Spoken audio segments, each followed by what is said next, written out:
In this tutorial, we will talk about prototype. We will understand what is prototype is and how to use a prototype in ECMAScript 6. So let's understand what is prototype. When you are referring to a method that are available an instance of the class, you are referring to prototype method. Prototype perform dynamic dispatch using the prototype gen. Every function has a special property prototype.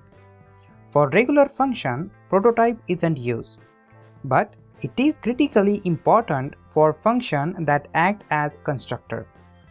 Using this example, you will understand how to create a function which act as a constructor. So we will just take a very simple example. So I will just write this example first and explain what we had done. So I will just say let f is equal to, and I will create a function here. And in this function, we create two properties using this keyword. So I will just say this dot a is equal to 1.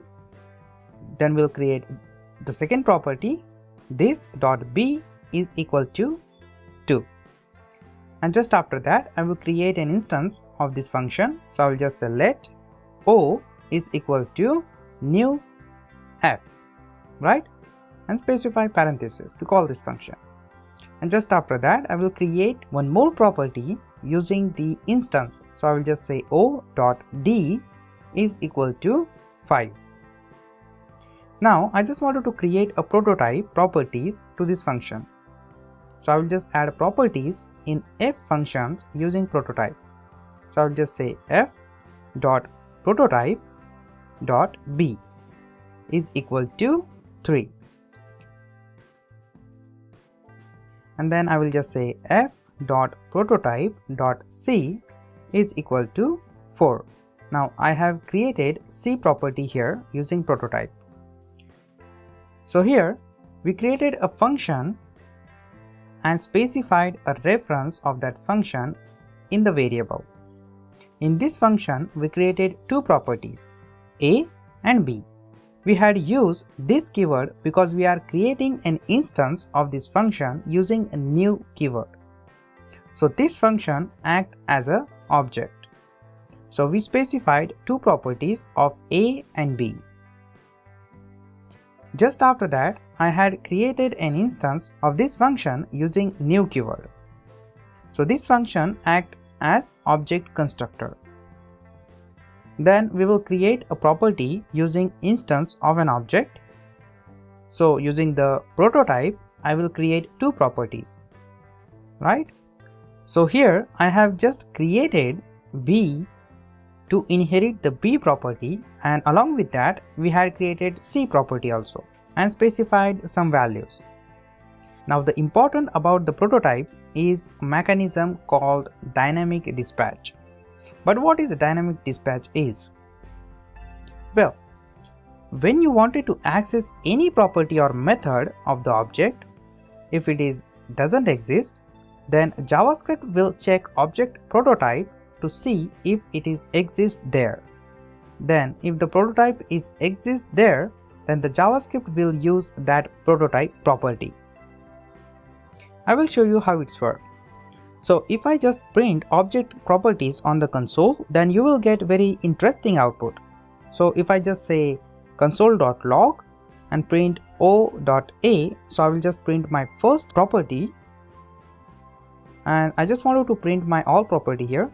So I will just copy and paste it here and just change o.b, o.c and o.d, right?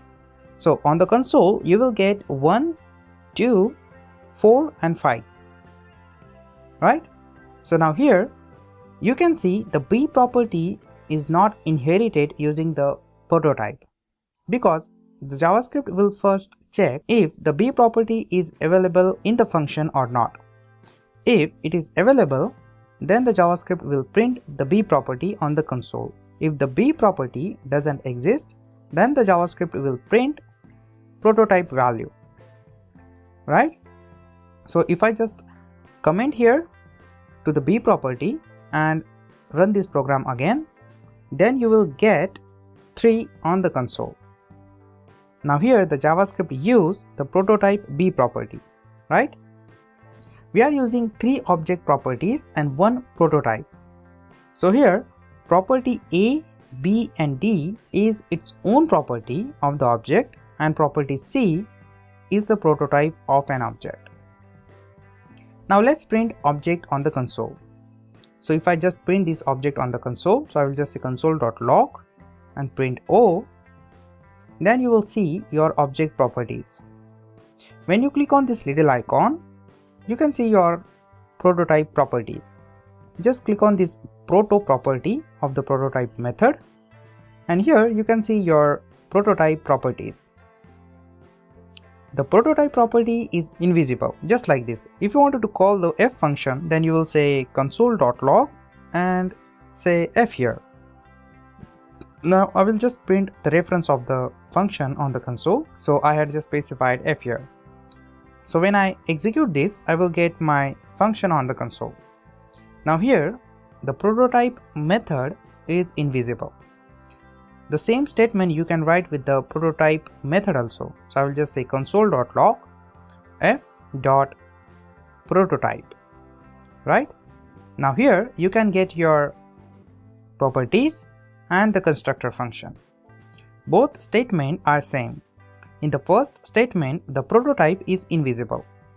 Both statements return the same properties. And using the second statement, which has a prototype method, return the constructor function. Right? There is a lot more to learn in prototype, but taking too much detail of prototype will overwhelming for you. So we will cover the prototype in the future lectures.